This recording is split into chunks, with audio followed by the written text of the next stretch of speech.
Michel Thoman, bonjour, Boker Tov. Bonjour. Merci d'être avec nous ce matin. Nous avions... Merci de m'inviter à parler avec vous. Voilà, nous avions pu goûter à vos estimations et vos analyses pour le lendemain du premier tour des élections législatives. Depuis, donc, il y a eu un second tour qui a un petit peu, on va dire, atténué les résultats du premier tour. Donc la vague macroniste existe et Macron a effectivement aujourd'hui une majorité à l'Assemblée nationale, mais elle est moins importante qu'on ne le pensait. Et aujourd'hui, ce sera la première réunion du nouveau, on va dire, du second gouvernement d'Édouard Philippe. Aujourd'hui, quelles sont les conclusions que l'on peut tirer, Michel, après ce deuxième tour et après les remaniements ministériels et les premières mini-crises, on va dire, avec la démission de François Bayrou? Mais écoutez, la première leçon qu'on peut tirer, c'est la loi d'airain de la Ve République qui s'est appliquée une fois de plus, le primat de l'élection présidentielle sur les élections législatives. Il y a une espèce de déclin des législatives en France depuis que les législatives ont été couplées à la présidentielle. Et c'est vrai que les Français estiment, après une interminable campagne présidentielle, puisque je vous rappelle qu'il y a eu des primaires, tout ça a duré près d'1 an, ils ont estimé au lendemain du second tour de la présidentielle qu'ils avaient fait le boulot, qu'ils avaient désigné un président et que ce président devait gouverner.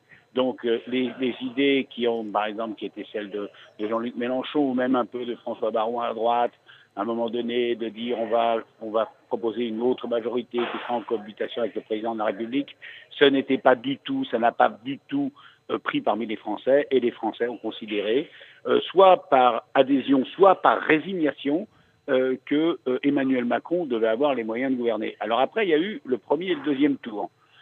Dans leur grande sagesse, disons que les Français ont eu un peu peur après le premier tour d'avoir une majorité hégémonique à l'Assemblée nationale et de ne pas avoir d'opposition. Et donc, ils ont un peu équilibré les choses. Et c'est vrai qu'on a eu une abstention différenciée au deuxième tour, c'est-à-dire des gens qui avaient voté pour En Marche au premier tour ne sont pas allés voter au deuxième tour en se disant de toute façon ils vont gagner, ils n'ont pas besoin de mon vote. Et des gens qui n'avaient pas voté au premier tour sont allés voter pour l'opposition, c'est-à-dire la France Insoumise, le Front National ou les Républicains, en disant il faut quand même qu'il y ait une opposition dans le pays. Alors, donc, justement. résultat... Voilà. Alors justement, vous parlez d'opposition. Alors effectivement, les Insoumis, Mélenchon, on va dire le Front National, c'est clairement une opposition au gouvernement Macron ou à la République En Marche.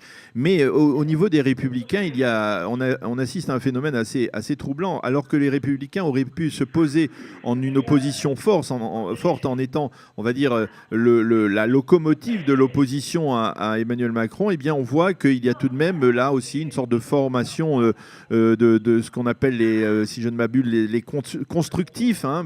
Après les Macron compatibles, on a les constructifs, ceux qui se rapprochent aussi de Macron.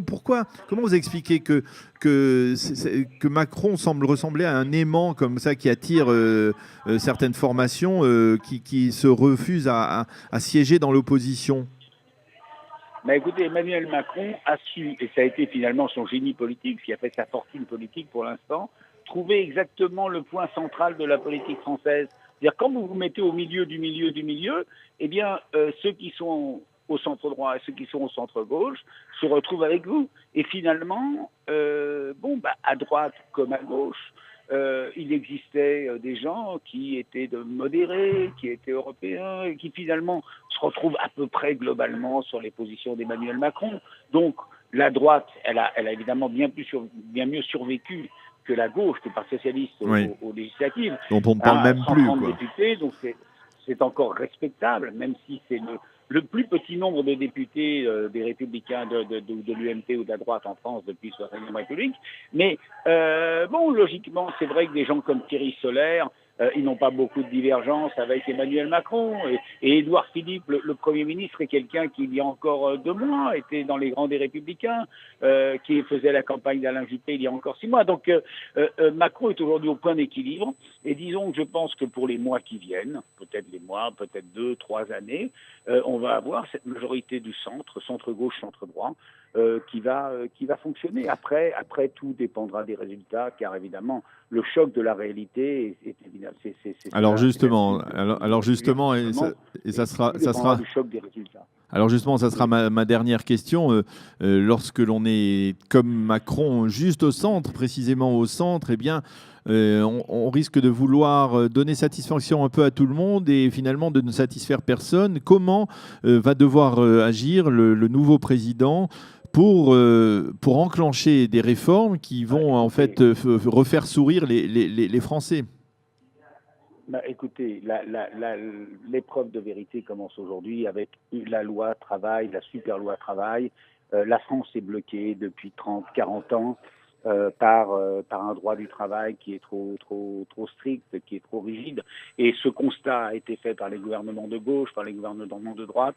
Manuel Valls a vaillamment tenté, avec la loi El Khomri, de faire bouger le cocotier. On a vu les résultats. Il a eu une partie de la gauche dans la rue. Il a perdu les élections. Donc là, on a une coalition bien plus large qui est d'accord sur un point et qui est un point important. C'est d'aligner la France sur les économies de marché européennes, c'est-à-dire avoir un droit du travail qui permette de licencier plus facilement pour embaucher plus facilement.